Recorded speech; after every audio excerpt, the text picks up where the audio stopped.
Archana could.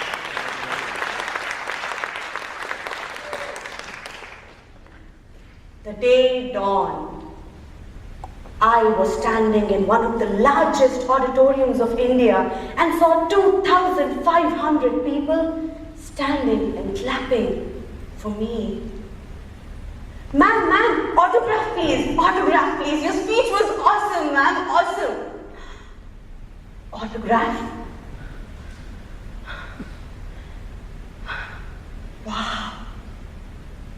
Contest master, ladies and gentlemen, if any one of you is wondering how I got there, come, let me tell you the story of a girl who transformed from insensible to inspiration. I was in my first grade at St. Joseph's Public School. My sister and I sat down for a chat. Archu, how was your day? My day? It was awesome. You know what I did today? I explored new lavatories. They're so much more open, spacious, bright. New lavatories? Where? I haven't seen any. Come, I'll show you. Archu, stop. Did you go there today? Archu, those are for boys. Did you go there today? And hence began the exploration of my life. Mr. Nair reminded me of my uncle in this morning, long lost uncle, Thomas Edison. When he invented the light bulb, yes, he said, I haven't done anything wrong. I've just found out 1,500 of ways of how not to do it. He just left a few innocent followers like me behind. No matter what people said, the funny experiments of my life continued. When my mom asked me to make tea for a few guests at home, I mixed 1 teaspoon of sugar and 1 teaspoon of tea powder in a hot cup of milk and served it to a guest like Bonvita. My sister took me out with her friends to a restaurant. They were all sitting and ordered Sprite, Pepsi, Coke, and I said, do the Dew. My sister shyly smiled at the waiter and said, please bring her a Mountain Dew. On a hot summer afternoon, when there were guests at home and my mom said, please serve them cucumber, I got large chunks of cucumber and gave them 1 each to eat. This one is for you. Here, this one for you. This one is for you and this one is for you. When my science teacher gave me an assignment to paste fabrics in a science notebook, the best clothes of everybody in the family were cut into square pieces.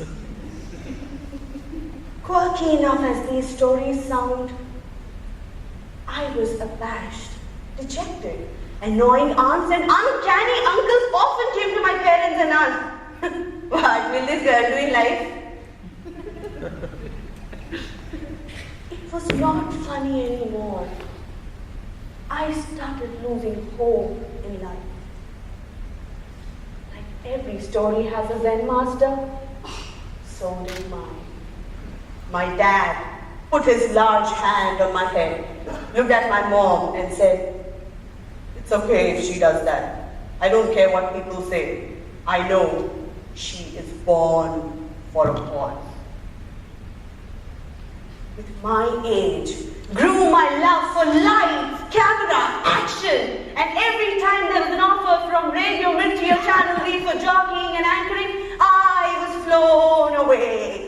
My dad brought me back like a little puppy and said, you are running after a spark and ignoring the fire inside you from a burning desire. If you run after the spark, you will satisfy your madness. But if you explore the origin of this fire, you will spread brightness. How does it matter whether or not you hear an applause? After all, darling, you are born for a cause. These words made a magical impact on my mind. My mind suddenly started looking for things that were big.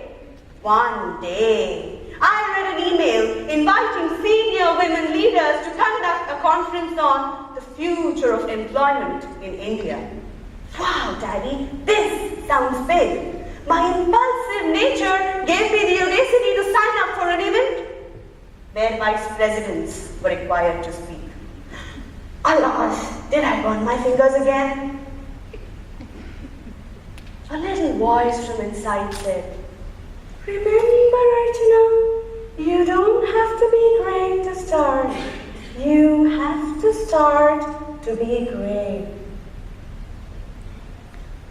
The day dawned. I was at Ravindra Bharati Auditorium of Hyderabad to conduct a conference on the future of employment in India and saw 2,500 parents, lecturers and students from across the country facing me. Wow, that was a sight. The MC of the conference and I had a chat before the event. Archana, the other three speakers, their experience is only as much as your age. You must be feeling little nervous, no? Remember, Archana, you are the fire. Sir, I have 2,500 people in the audience today who connect with my age and experience. Pardon me if they might feel a little nervous. That day, when I made that speech, I made it for a purpose. I wanted people who heard me to know that it doesn't matter who you are, where you're from, what you do. What matters is what you make of it. Ladies and gentlemen, this experiment transformed the pedigree of my life. At the origins of this fire was always hiding an inspirational speaker, touching the lives of thousands of people. The transformation from insensible to inspiration happened when I unleashed my potential. There is a Zen master in your life speaking to you at this moment. Exhume the new you, realize your abilities, fathom your limits, and unleash your potential. Because like me, even you are born